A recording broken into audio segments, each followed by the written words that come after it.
Hello friends, this is the second lecture of health topic.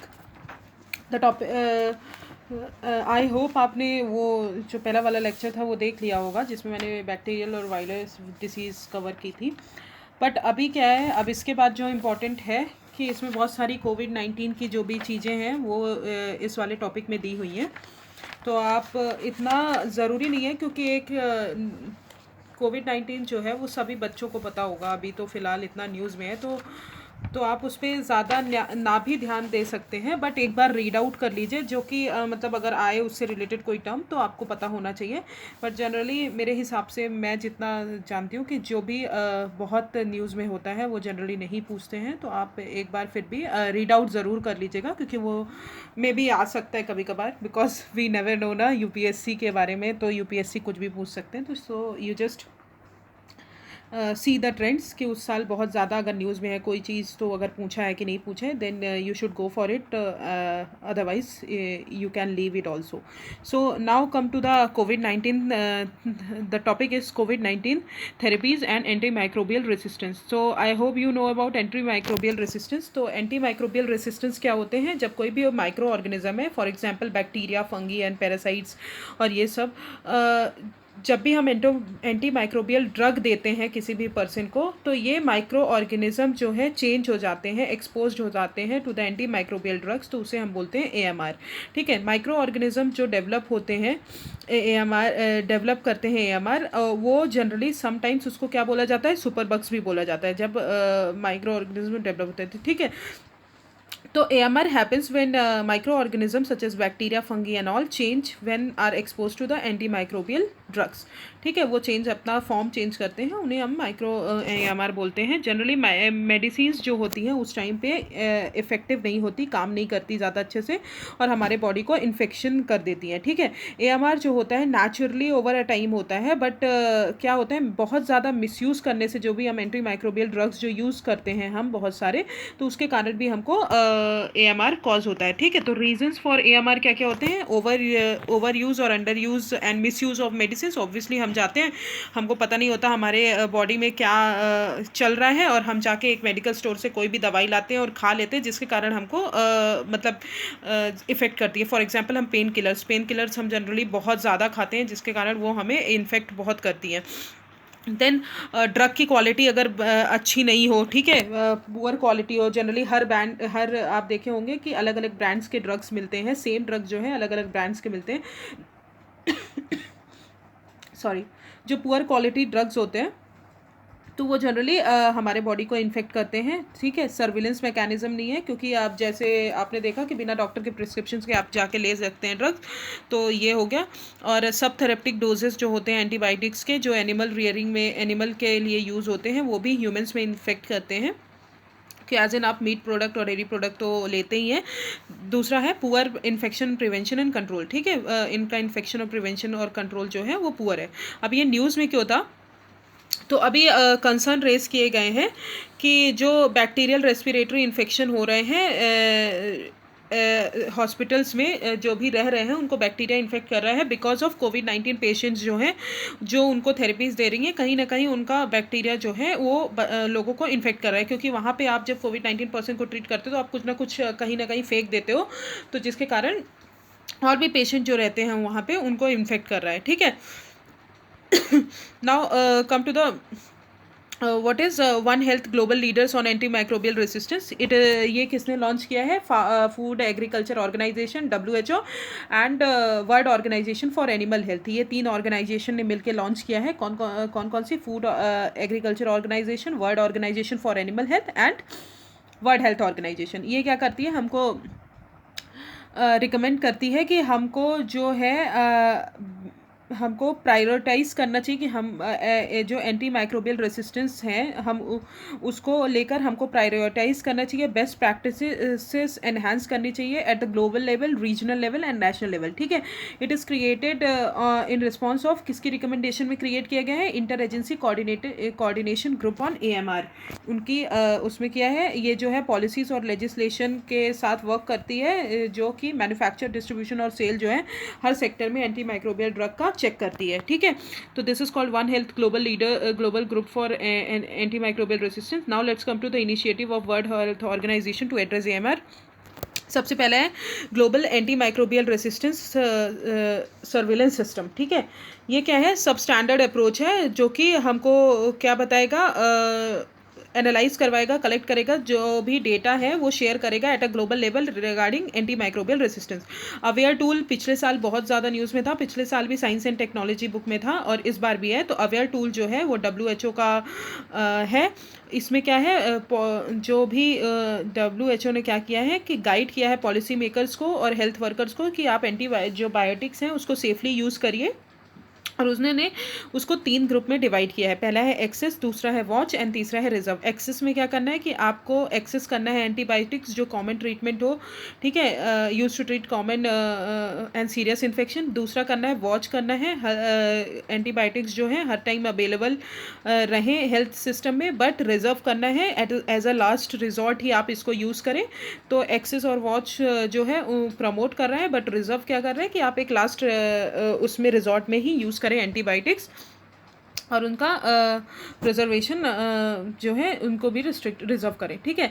Then global antibiotics research development partnership जो है वो research and development encourage करता है through public private partnership. तो PPP model से research and development inter agency coordination group on anti microbial resistance, जिन्होंने अभी create किया है क्या one health global leaders on anti microbial resistance, जिनकी रिकमेंडेशन से हुआ है। ये किसकी ऑर्गेनाइजेशन है, यूनाइटेड नेशन सेक्रेटरी जनरल इसने इस्टेब्लिश किया है। ये क्या करेगा, कोऑर्डिनेशन बढ़ाएगा हमारी इंटरनेशनल ऑर्गेनाइजेशन और बहुत कोलैबोरेशन बढ़ाएगा और ग्लोबल एक्शन लेगा regarding the anti microbial resistance. Then global action plan जो है प्रिवेंशन और ट्रीट करो इन्फेक्शियस डिसीज़ को, और वन हेल्थ अप्रोच जो है एनिमल और ह्यूमंस को दोनों को एक साथ ट्रीट करिए रिगार्डिंग द एंटीबायोटिक्स, ठीक है। तो वन हेल्थ अप्रोच इससे रिलेटेड है। नाउ AMR सिचुएशन इंडिया में क्या है, ICMR ने बोला है कि देखा है कि एंटीबायोटिक्स जो है वो हमारे यहाँ हर 3 हेल्दी पीपल के बीच में 2 लोग हैं जो उनको एंटी माइक्रोबियल रेसिस्टेंस है, ठीक है। एंटी माइक्रोबियल बैक्टीरिया और देयर जीन्स जो है वो बहुत सारे वाटर सोर्सेज से हमको मिलते हैं। The major source are pharmaceutical waste water and hospital effluent से जो भी हैं वहाँ से हमको मिलते हैं। एंटी माइक्रोबियल जो एजेंट्स हैं वो जनरली हमारे यहाँ सबसे ज़्यादा कहाँ एनिमल हस्बेंड्री में यूज़ किए जाते हैं for increasing the productivity of those, ठीक है। जैसे फॉर एग्जांपल कोलेस्टीन जो था वो एंटीबायोटिक जो है यूज्ड होता है पोल्ट्री इंडस्ट्री में, ठीक है। तो अभी WHO ने उसको बोल दिया कि एज अ लास्ट रिजॉर्ट आप यूज़ करोगे कोलेस्टीन को, और बैन भी कर दिया है बहुत सारे कंट्रीज़ ने। तो इट इज़ इम्पॉर्टेंट, सो आप इसको कोलेस्टीन आप नोट कर लीजिए। Now comes two steps taken. National anti microbial resistance research and surveillance network, ये क्या करेगा, हमारे जो सर्विलेंस मतलब हमारे सर्विलेंस जो है AMR के रिगार्डिंग हमारा उसको सर्विलेंस बढ़ाएगा, ठीक है। Then national health plan to combat anti microbial resistance, इसका एम क्या है कि हमको एंटी माइक्रोबियल रेसिस्टेंस से जो भी स्प्रेड हो रहे हैं, जो भी वो हो रहे हैं, उनको रोकना।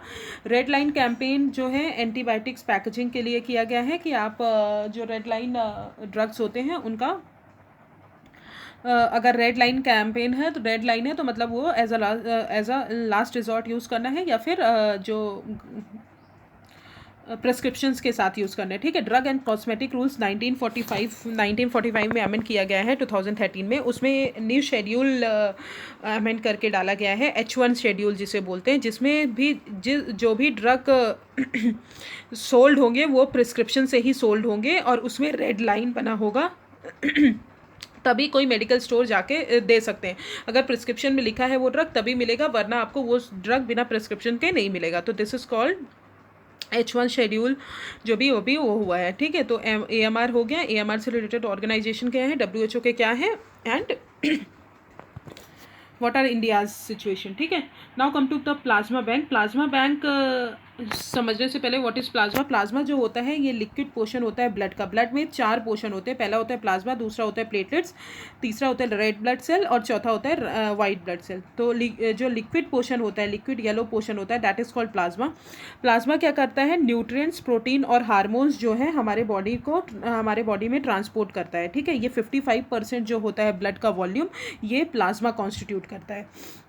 Then comes to platelets. Platelets जो होते हैं हमारे यहाँ, हमारे बॉडी में जो क्लॉट्स होते हैं उनको वो ना आए, इसके लिए हमारे प्लेटलेट्स होते हैं और वो 1% बॉडी का ब्लड के होते हैं, ठीक है। फिर रेड ब्लड सेल्स जो होते हैं वो फ्रेश ऑक्सीजन हमारे बॉडी में कैरी करते हैं और कार्बन डाइऑक्साइड जो है उसको रिमूव करते हैं, और वो 40 to 45% जो होते हैं हमारे ब्लड में होते हैं। वाइट ब्लड सेल्स जो होते हैं बहुत ही इंपॉर्टेंट होते हैं। अभी हम इम्यूनिटी सुन रहे हैं, तो वाइट ब्लड सेल्स जो होते हैं हमारी बॉडी को इम्यून सिस्टम प्रोवाइड करते हैं और हमारी बॉडी हमारी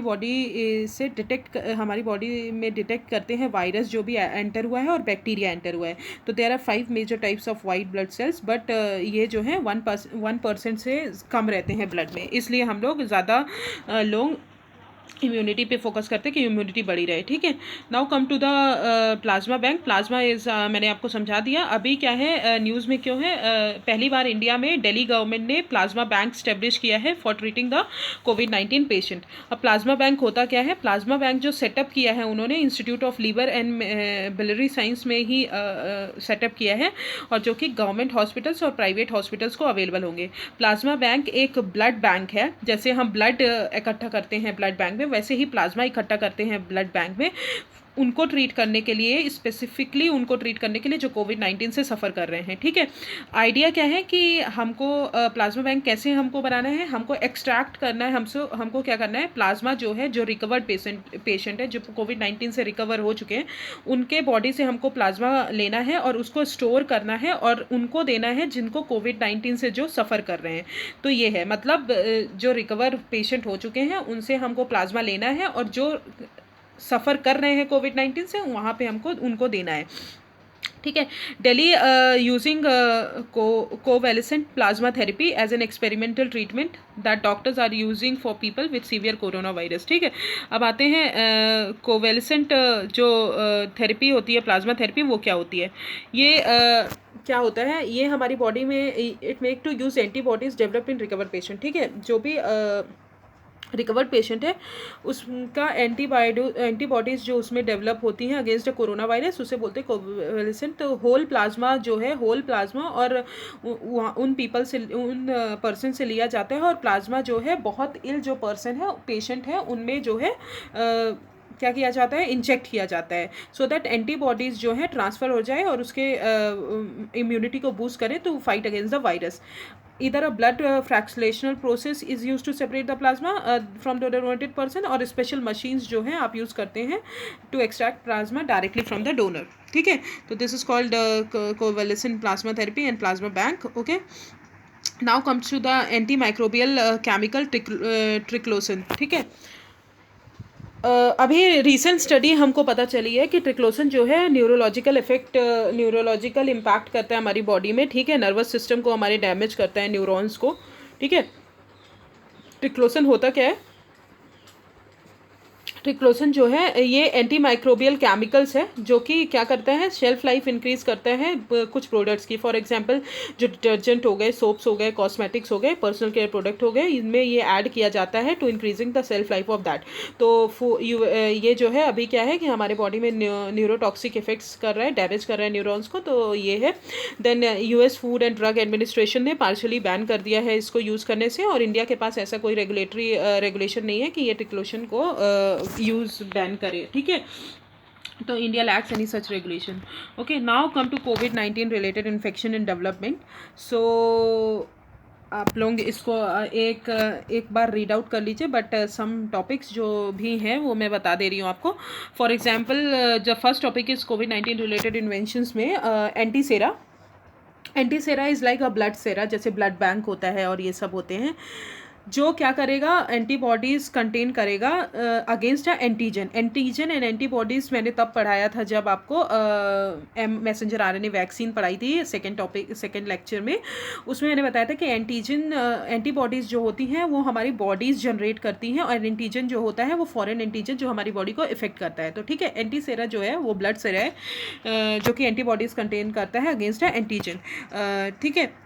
थेरेपी जो है सिमिलर लाइक प्लाज्मा थेरेपी, जैसे मैंने बताया वैसे ही वर्क करती है, but here plasma is obtain. यहाँ पे क्या होता है, प्लाज्मा जो है हम किससे लेंगे, हॉर्सेस से लेंगे, ना कि जो रिकवर्ड पेशेंट है उनसे लेंगे, और फिर उसके बॉडी में इंजेक्ट करेंगे कि उनको इन्फेक्शन जो है ना करें, ठीक है। तो that is called antisera. Then Aarogya Path जो है CSIR ने डेवलप किया है। It is a portal, supply chain portal, जो भी हमारी अवेलेबिलिटी है वो हमको बताएगा क्रिटिकल हेल्थ केयर सप्लाई से, ठीक है। It's serve as a manufacturer, supplier and customer. Aarogya Path is expected to become generally national health care information platform बनेगा, जो पेशेंट्स को सारी लास्ट माइल कनेक्टिविटी प्रोवाइड करेगा, पेशेंट को सारी चीज़ें बताएगा, and every people would go to that and online portal and check the what are the availability of drugs and all. So this is called Arogya Path. Then COVID Kavach ELISA तो आप पता होगा, enzyme linked इम्यूनोसर्वेंट ऐसे, ठीक है। It is a routinely जो check होता है फॉर डिटेक्टिंग HIV पेशेंट्स के लिए, HIV इन्फेक्शन के लिए यूज़ किया जाता है।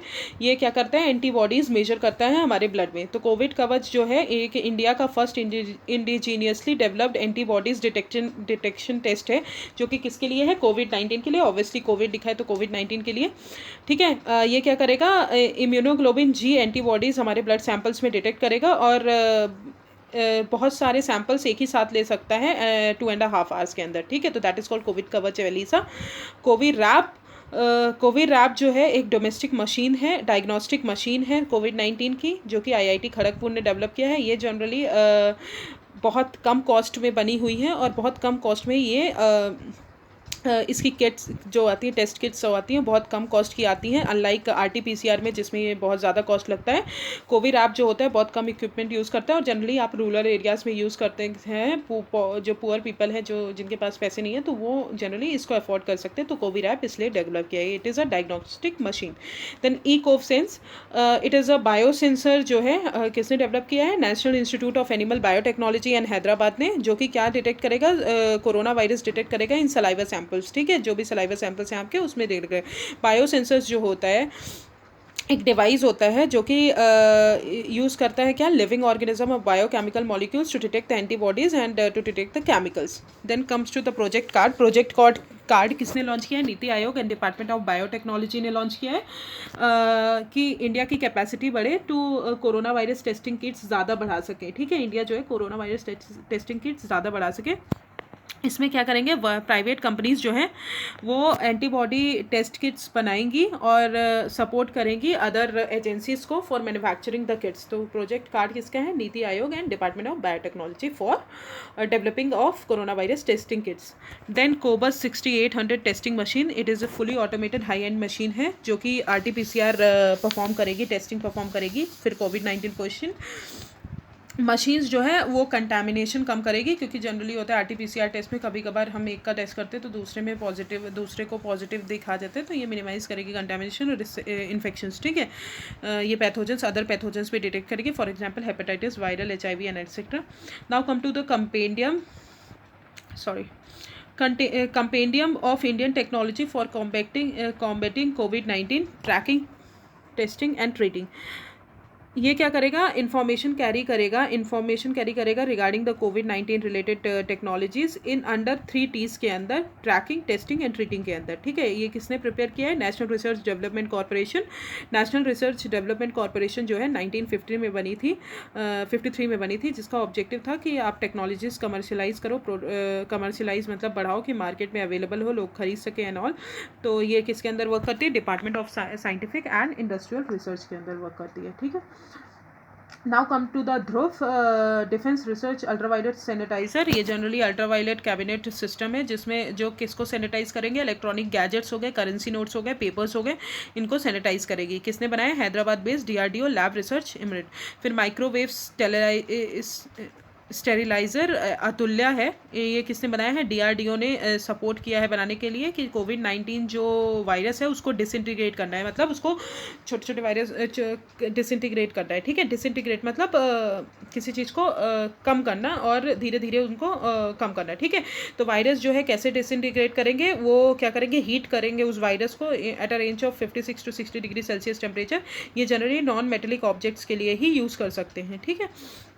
Now come to the next generation sequencing machine. CSIR ने अभी डेवलप की है मेगा लैब्स, जहाँ पे नेक्स्ट जनरेशन सीक्वेंसिंग मशीन्स जो है यूज़ किया है, क्या डिटेक्ट करने के लिए, SARS-CoV-2 नोवल कोरोना वायरस को डिटेक्ट करने के लिए।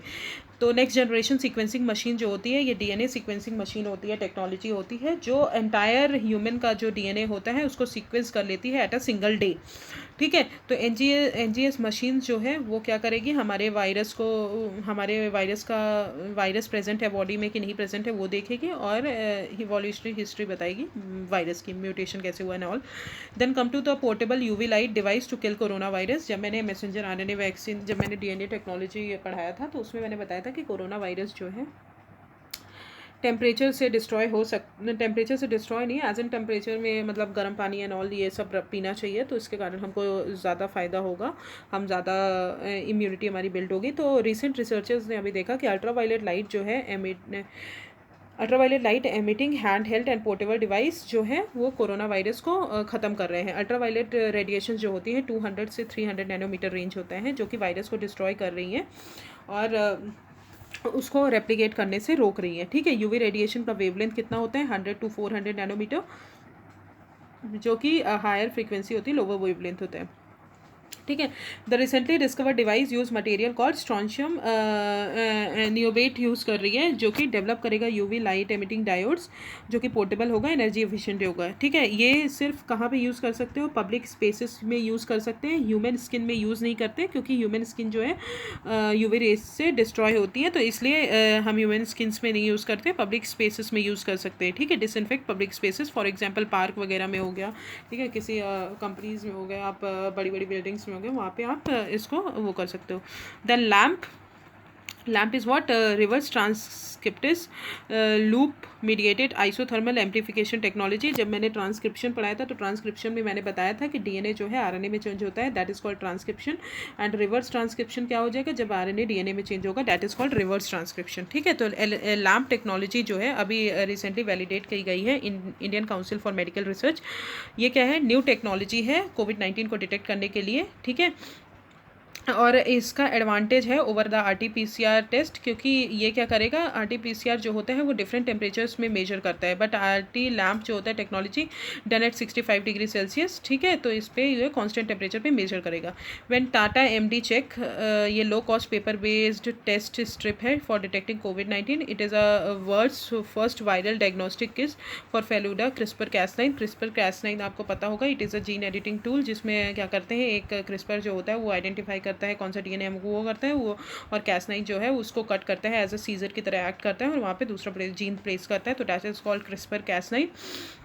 नाउ कम टू द कोविड-19 बायोरिपोजिटर्स। डिपार्टमेंट ऑफ बायोटेक्नोलॉजी ने एस्टेब्लिश किया है 5 डेडिकेटेड कोविड-19 बायोरिपोजिटर्स का मेन पर्पस क्या होता है, इनएक्टिवेटेड वायरस और क्लिनिकल सर्वे और ये सब परफॉर्म करता है। ठीक है, नाउ कम टू द कोविड-19 कोविन ऐप।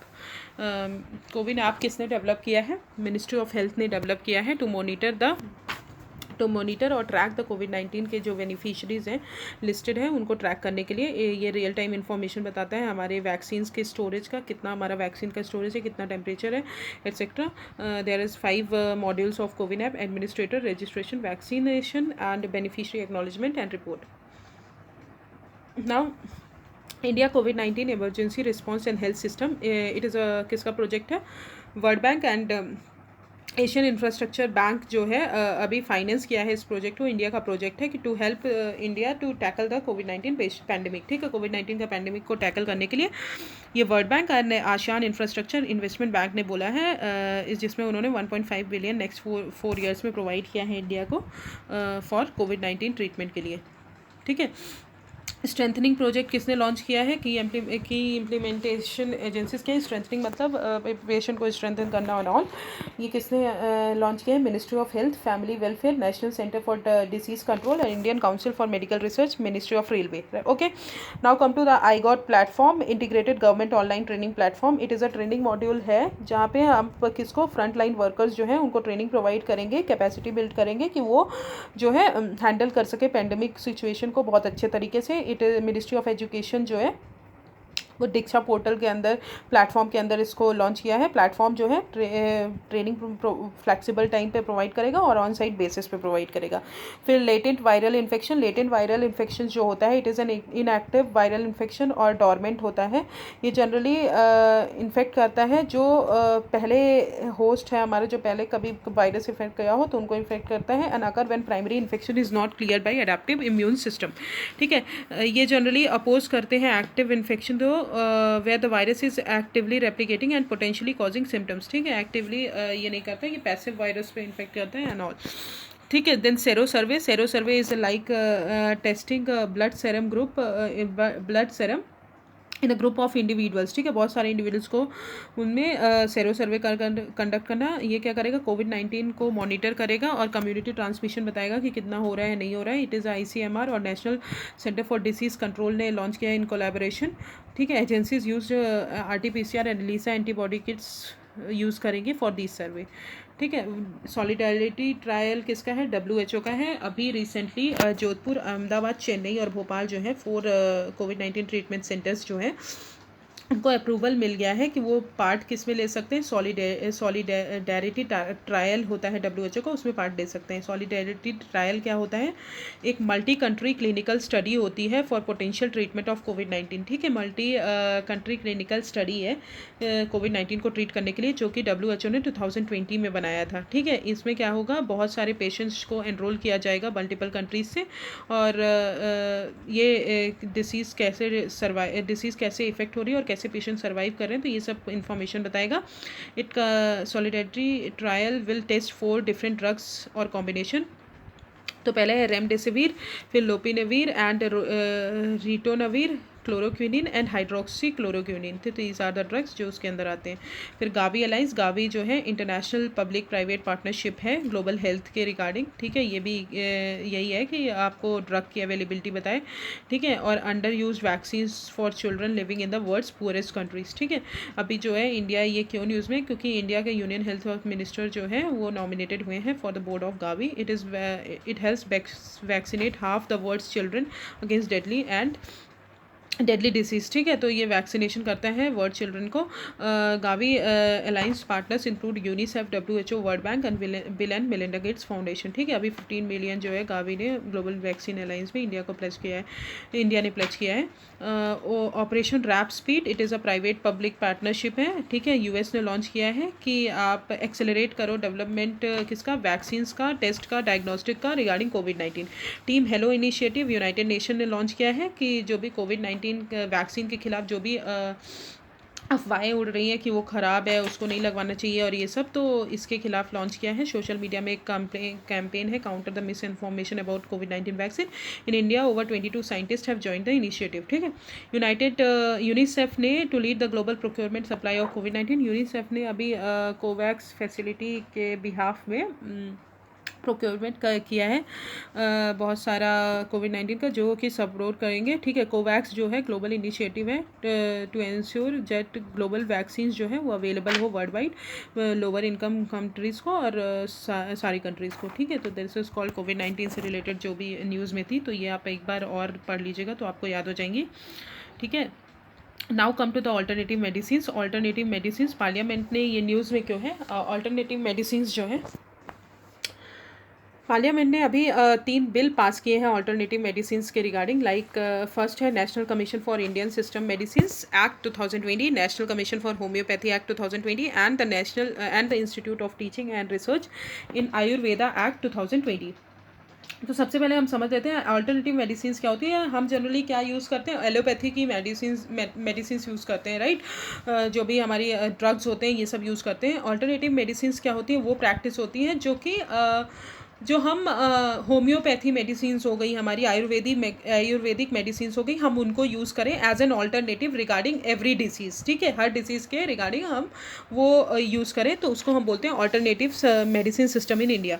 ठीक है, तो यहाँ पे देखिए डेफिनेशन लिखा है, ऑल्टरनेटिव मेडिसिन जो है वो प्रैक्टिस है जो कि aim to achieve the healing effects, मतलब हमारी बॉडी को हील करे, but which lacks biological plausibility, जो उसमें बायोलॉजिकल चीज़ें कुछ भी ना मिले हो, एंड इज़ अनटेस्टेबल और प्रूवन इनइफेक्टिव। ठीक है, अनटेस्टेड हो और वो, ठीक है। India, it is also known as, India में उसको अलग अलग नाम से बोलते हैं, मतलब it is also known as, India में नहीं, ट्रेडिशनल मेडिसिन और कॉम्प्लीमेंट्री मेडिसिन भी बोलते हैं, इंटीग्रेटिव मेडिसिन भी बोलते हैं, पर इंडिया में क्या बोलते हैं, इंडियन सिस्टम ऑफ मेडिसिन बोलते हैं, ठीक है, जिसको क्या बोलते हैं, इंडियन सिस्टम ऑफ मेडिसिन। अपना इंडिया तो ऑब्वियसली आयुर्वेदा में बहुत आगे है, तो इसलिए तो इंडियन सिस्टम ऑफ मेडिसिन जो है वो क्या क्या वो करती, क्या क्या उसके अंदर आता है, आयुष स्ट्रीम्स आती हैं, ठीक है, आयुर्वेदा, यूनानी, योगा, नेचुरोपैथी, सिद्ध एंड होम्योपैथी, ठीक है। तो आयुष जो मिनिस्ट्री है वो फॉर्म की गई 2014 में, कि आयुष जो भी हमारे ट्रेडिशनल मेडिसिन से हमको उनको बढ़ाना है हेल्थ केयर सेक्टर में, तो इसलिए हमको लॉन्च किया। अदर स्टेप्स जो थे गवर्नमेंट ने लिए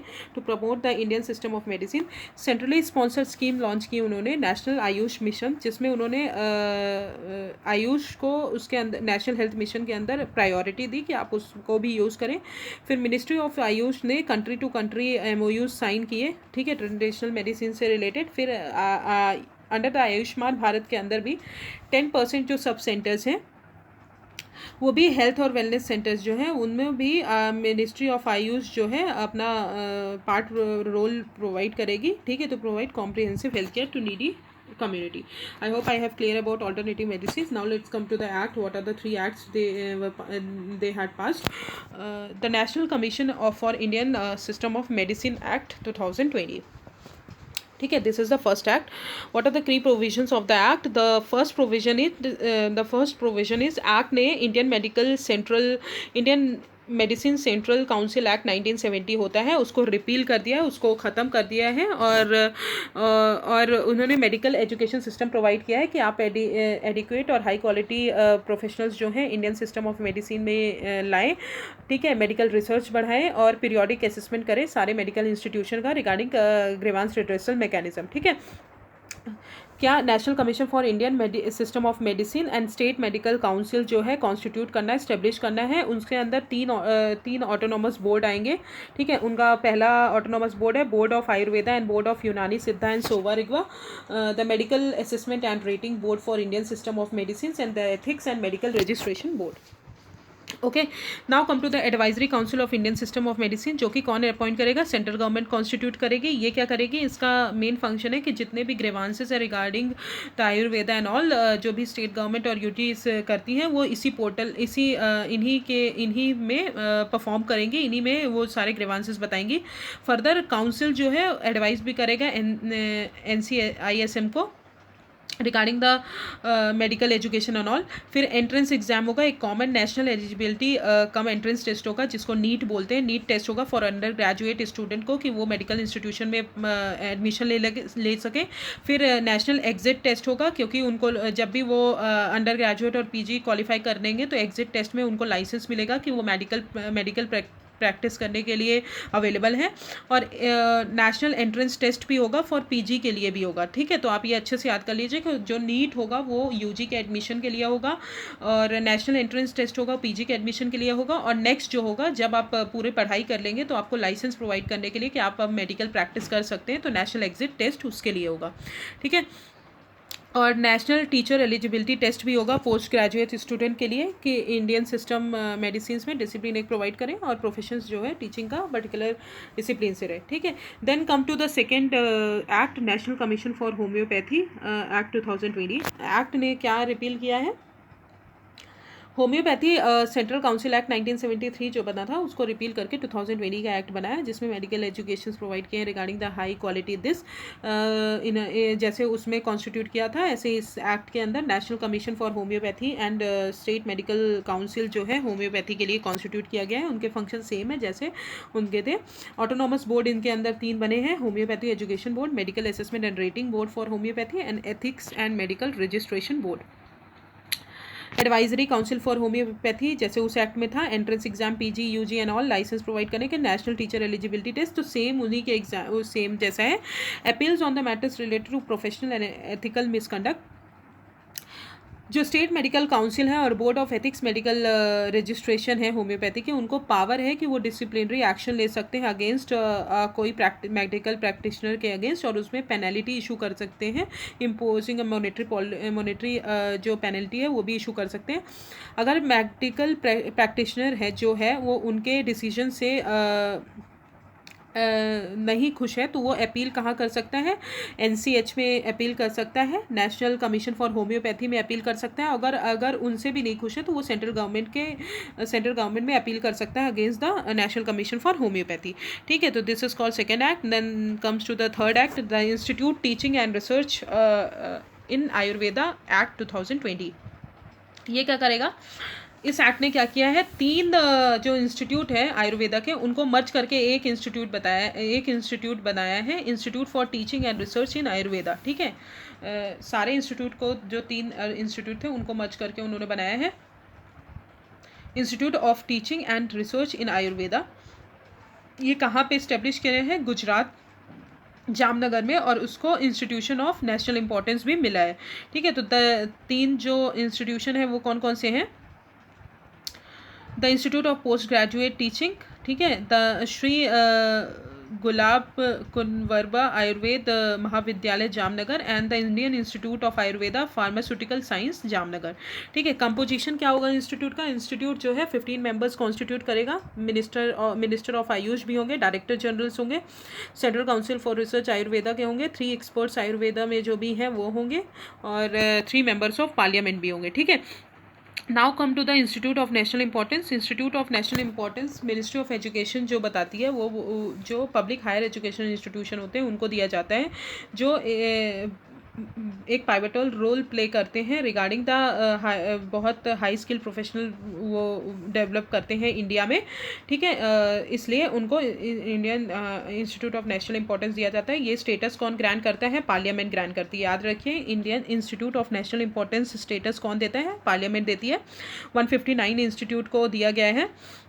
it is the first India ITRA जो है वो फर्स्ट इंस्टीट्यूशन है जो आयुष कैटेगरी में इंडिया क्या इंस्टीट्यूट ऑफ नेशनल इंपॉर्टेंस मिला है जिसको। ठीक है, now come to the function of the institute क्या होंगे, ये क्या करेगा, अंडर ग्रेजुएट और पोस्ट ग्रेजुएट टीचिंग प्रोवाइड करेगा आयुर्वेदा में, फैसिलिटीज़ रिसर्च रिगार्डिंग सारी चीज़ें प्रोवाइड करेगा, कॉलेजेस और हॉस्पिटल, और कोर्सेज और करिकुलम प्रिस्क्राइब करेगा, क्या एग्ज़ाम कैसे होल्ड करें, कैसे डिग्रीज दें, कैसे ग्रांट दें। तो this is the function of ITRA।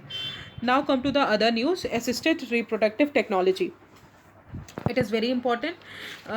आपने पढ़ा होगा कि in vitro fertilisation and all, assisted reproductive technology regulation bill 2020 जो है लोकसभा में इंट्रोड्यूस किया है। तो मैं आपको एक चीज़ बता दूं, जनरली जो बिल रहते हैं वो नहीं पूछते हैं, जब वो एक्ट बन जाते हैं तभी पूछा जाता है, बट एक बार रीड आउट करने में कोई प्रॉब्लम नहीं है, तो आप एक बार रीड आउट ज़रूर कर लीजिए। तो ऑब्जेक्टिव क्या है बिल का, कि एक प्रोटोकॉल, सेट ऑफ प्रोटोकॉल बनाना, जो भी फर्टिलिटी इंडस्ट्रीज़ हैं, ठीक है, और उनको रेगुलेट करना, क्योंकि जनरली रेगुलेशन नहीं होगा तो जो फर्टिलिटी है हमारे उसमें इलीगल तरीके से भी होगी। ठीक है, तो 3 लेजिस्लेशन अभी गवर्नमेंट ने रिप्रोडक्शन से रिलेटेड पास किए हैं। जो पहला था सेरोगेसी बिल, और फिर दूसरा था medical termination of pregnancy amendment bill, और ये तीसरा है assisted reproductive technology. Assisted reproductive technology क्या क्या होती है, असिस्टेड रिप्रोडक्टिव टेक्नोलॉजी मतलब जो इनफर्टिलिटी को टैकल करती हैं, that is called assisted reproductive technology. ठीक है, असिस्टेड रिप्रोडक्टिव टेक्नोलॉजी कौन कौन सी टेक्निक यूज़ करती है, जो हमको प्रेगनेंसी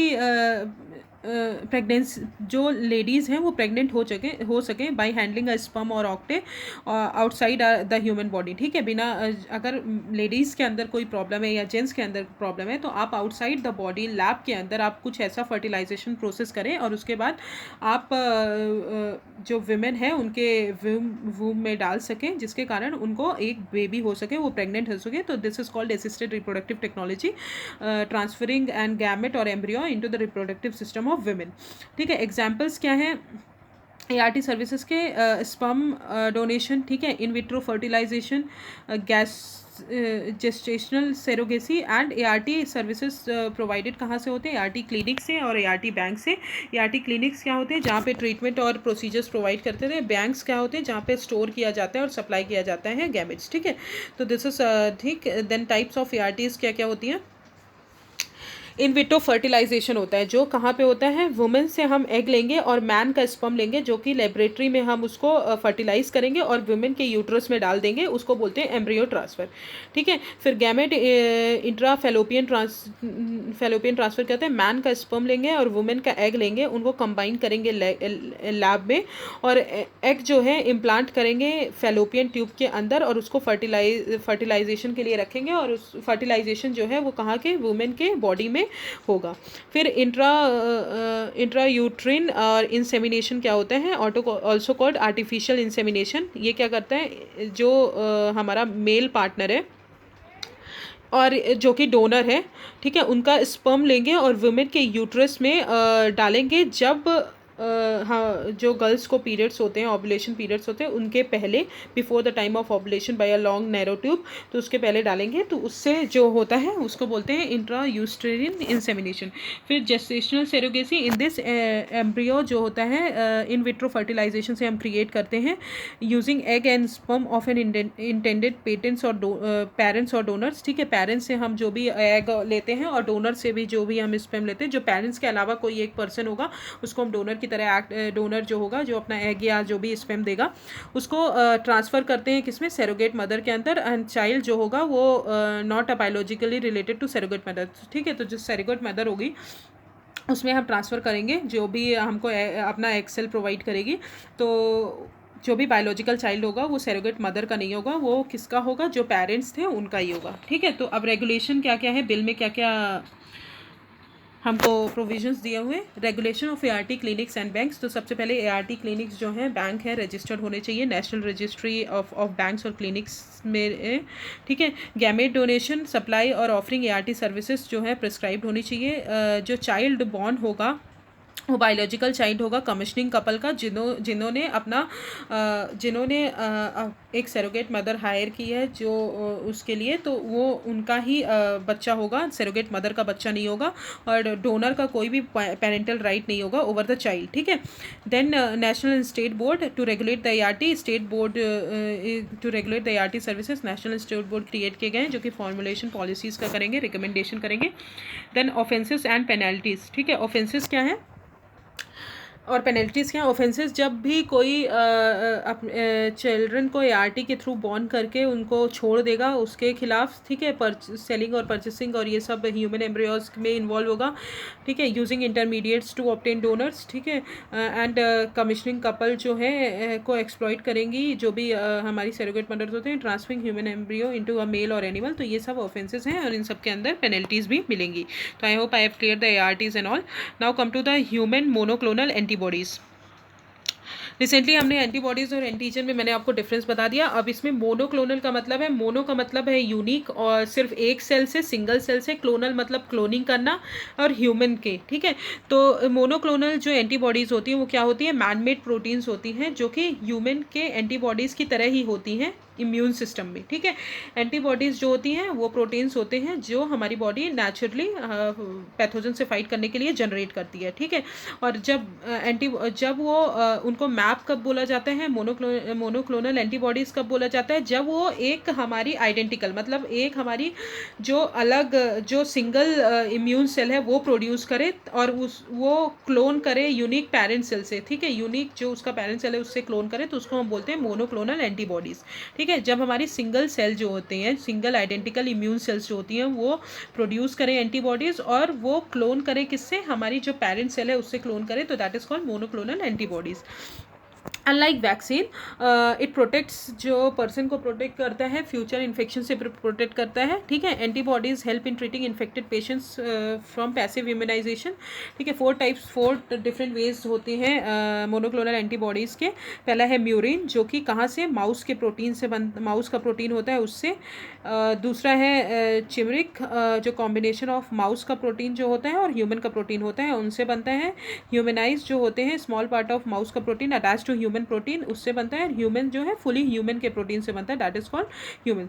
मैप के अंदर जो मोनोक्लोनल एंटीबॉडीज़ होती हैं उनमें पोटेंशियल होता है कि as they derive from single recovered cell से मिलती हैं और वो टारगेट रिस्पॉन्स को मतलब वो रिस्पॉन्स को टारगेट करती हैं। दे कैन ईदर के यूज्ड अलोन, आप सिंगली भी यूज़ कर सकते हो, और उसको कॉम्बिनेशन ऑफ अदर थेरेपीज़ में भी यूज़ कर सकते हो, ठीक है। Apart from therapies, monoclonal antibodies can be useful in antigen detection test and serological ऐसे।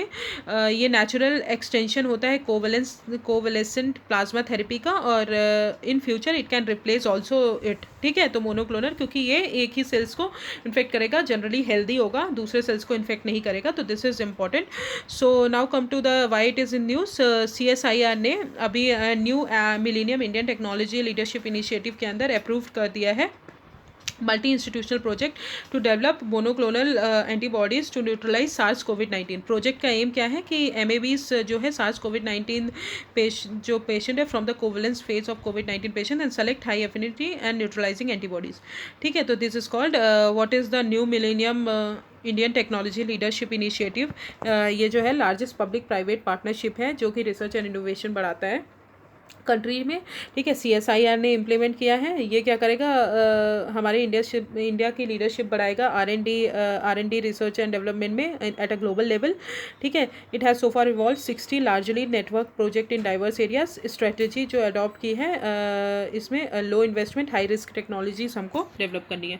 Now Biocon's Bangalore based pharma company ने इटोलिज्मैब ड्रग जो होता है उसको अप्रूवल दिया है under the drug controller general of India ने अप्रूव कर दिया है as a restricted emergency use for कोविड-19 पेशेंट, ठीक है। It is a monoclonal antibody होता है जो कि अप्रूव किया गया है। अदर जो कोविड-19 से ड्रग्स होते हैं, तो ये आप देख लीजिए, रेमडेसिविर एंड ऑल, तो these are the monoclonal antibodies drugs, ठीक है। Now come to the other important news. Global centre for traditional medicine अभी WHO ने कहाँ पे खोला है, इंडिया में खोला है, ठीक है, to support the research and development in complementary medicines, ठीक है।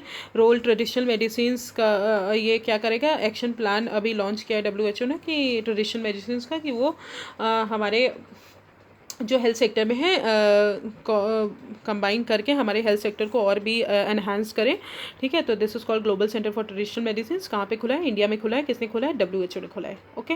देन ह्यूमन ग्रोथ हार्मोन्स जो होते हैं, अभी रिसेंटली प्रदीप सिंह ने का ब्लड सैंपल लिया गया, जो खेलते हैं कॉमनवेल्थ गेम्स में, ठीक है, जो उनका ब्लड सैंपल लिया गया है, तो वो ह्यूमन ग्रोथ हार्मोन से पॉजिटिव पाए गए। ह्यूमन ग्रोथ हार्मोन क्या होता है, बॉडी में प्रोड्यूस्ड होता है, और ये पिट्यूटरी ग्लैंड जो होती है हमारे गले के नीचे होती है, ब्रेन के नीचे होती है, ठीक है, secreted bye pituitary gland near the base of the brain के नीचे।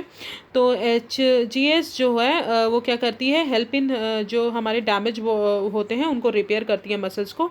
ये जनरली बैन है किसमें, कंपटीशन और out of competition by world anti doping agency, सब ने बैन करके रखा है। फिर pharmacopoeia commission for Indian medicine and homoeopathy, तो ये किसके अंदर आती है, मिनिस्ट्री ऑफ आयुष के अंदर आती है।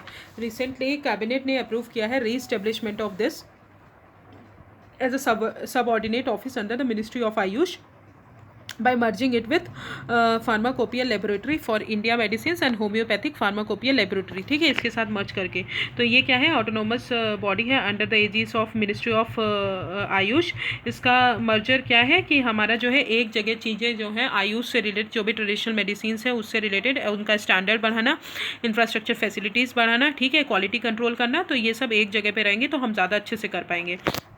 Okay, now come to the nitrosodimethylamine and N-nitrosodiethanolamine, ठीक है। NDMA और NDEA जो कि कार्सोजेनिक होते हैं और म्यूटेटिक जीन कंपाउंड होते हैं जो कि फूड आइटम्स में पाए जाते हैं, ठीक है। It was achieved by developing a modified electrode by immobilising carbon nano particles in DNA, ठीक है। तो ये क्या होते हैं, ये जनरली कार्सोजेनिक इफेक्ट होते हैं और म्यूटेजेनिक कंपाउंड होते हैं जो फूड में पाए जाते हैं। फिर आते हैं nano particle to reduce severity and rheumatoid arthritis. Rheumatoid arthritis क्या होता है, ऑटो इम्यून डेफिशिएंसी होता है, डिसऑर्डर होता है जो हमारे फीट्स के जॉइंट्स होते हैं उनको इफेक्ट करता है। जनरली इसमें क्या होता है, जिंक जो है हमारे बॉडी में वो रिड्यूस हो जाता है, ठीक है। Zinc level are reported to get reduced in such patient. क्या होता है, scientist have formulated nano particle with chitosan and loaded with this. Chitosan क्या होता है, नेचुरल पॉलीसेकेराइड्स होता है जो कहाँ से हमको मिलते हैं, जो एक्सोस्केलेटन होते हैं क्रस्टेशियंस के, वहाँ से, जो कि बायोडिग्रेडेबल होता है, बायोकम्पैटिबल, और ये होता है, ठीक है। Now come to Pneumosil. Pneumosil is the India's first pneumococcal conjugate vaccine है। आई होप आपको पता होगा, कॉन्जुगेट वैक्सीन याद होगा जब मैंने पढ़ाया था, weekend form of vaccine use करते हैं ऑल, ठीक है। तो इंडिया का फर्स्ट न्यूमोकोकल कॉन्जुगेट वैक्सीन है, जो कि न्यूमोसिल को टारगेट करेगा। न्यूमोसिल क्या है? न्यूमोकोकल बैक्टीरियम है जो कि निमोनिया कॉज करता है और लाइफ थ्रेटनिंग डिसीज़ भी वो करता है, जैसे मेनिंजाइटिस हो गए, सेप्सिस हो गए, ठीक है। न्यूमोकोकल डिसीज़ जो है अंडर 5 मोर्टेलिटी जो रेट है वो वर्ल्ड वाइड में हमारे यहाँ सिग्निफिकेंट है उसके कंट्रीब्यूशन के लिए, ठीक है, और बहुत सारे डेथ होते हैं चिल्ड्रंस के regarding this. Then plant based vaccine जो है इमर्जिंग ट्रेंड है अभी, क्योंकि ये अफोर्डेबल होता है, लो कॉस्ट होता है, इफेक्टिव ऑल्टरनेटिव है किसका? वैक्सीन का, जो कि हम मशीन से बनाते हैं, ठीक है। प्लांट वेस्ड वैक्सीन जो होती हैं एक रिकॉम्बिनेंट वैक्सीन होती हैं that introduce antigen and against particular pathogen in a selected plant, ठीक है। Rather than replicating a virus, it aims an engineer virus-like protein in the living plants. When administered, ये जो है वायरस की तरह mimic करेंगी, हमारे इम्यून सिस्टम को रिकॉग्नाइज करेंगी, ठीक है। तो this is called plant based vaccine. Then scientist ने डिस्कवर किया है new organ in the throat. New organ क्या है? सेट ऑफ सलाइवरी ग्लैंड है जो कि हमारे अपर पार्ट ऑफ थ्रोट से है, वो नीचे रहते हैं, ठीक है। 1.5 इंचेस है, ठीक है, in length on average and located in the piece of cartilage called torus tubarius, ठीक है। ये ये इंपॉर्टेंट है किसके लिए? कैंसर ट्रीटमेंट के लिए इंपॉर्टेंट है। Now come to the cancer genome atlas programme. The cancer genome atlas programme जो है ये कैंसर जीनोमिक्स प्रोग्राम है, यूएस और इंडिया ने बनाया है। किसने बनाया है? कि एबिलिटी इंप्रूव कर दें रिगार्डिंग डायग्नोस्टिक और टेस्ट और कैंसर को प्रिवेंट करने के लिए। ऐसे ही सिमिलर लाइन पे इंडियन कैंसर जीनोमिक्स एटलस बना है जो कि इनिशिएट किया गया है CSIR ने बहुत सारे स्टेक होल्डर्स को मिला के। 73rd वर्ल्ड हेल्थ असेंबली जो है इसने एक रिजोल्यूशन अडॉप्ट किया है रिसेंटली, ये न्यूज़ में क्या होता है? Establish the origin of novel corona virus, मतलब ओरिजिन पता करना नोवल कोरोना वायरस का, और impartial independent comprehensive evolution of response, ठीक है। अब वर्ल्ड हेल्थ असेंबली होता क्या है? ये डिसीजन मेकिंग बॉडी है किसकी? WHO की, ठीक है। बहुत सारे डेलीगेशन अटेंड करते हैं, जितने भी WHO मेंबर्स होते हैं वो अटेंड करते हैं। मेन फंक्शन क्या है? पॉलिसीज़ प्रोवाइड करना, फ्रेमवर्क प्रोवाइड करना सारी कंट्रीज़ को कि वो ये सब अडॉप्ट कर सकें। इनका जो जो मीटिंग हेल्ड होती है वो कहाँ पे होती है? जिनेवा, स्विट्ज़रलैंड में। Then toxin in the hand sanitizer. अभी यूएस ने अनाउंस किया है कि 1 प्रोपेनॉल जो यूज़ होता है, जो हैंड सैनिटाइजर्स में होता है, वो नर्वस सिस्टम को डैमेज कर रहा है, डिप्रेस कर रहा है और लाइफ थ्रेटनिंग हो सकता है अगर वो इंजेस्टेड किया जाए खाए, ठीक है। तो if propanol is 1 propanol is a primary alcohol जो कि प्रोडक्ट्स के मैन्युफैक्चरिंग में, फार्मास्यूटिकल, कॉस्मेटिक्स और इन सब में यूज़ किया जाता है। तो this is the end of health topic. So I hope मैंने सारे टॉपिक्स क्लियर कर दिए हों। जो भी आपको डाउट है आप प्लीज़ कमेंट सेक्शन में मुझे कमेंट कर दीजिएगा। Thank you so much, all the best.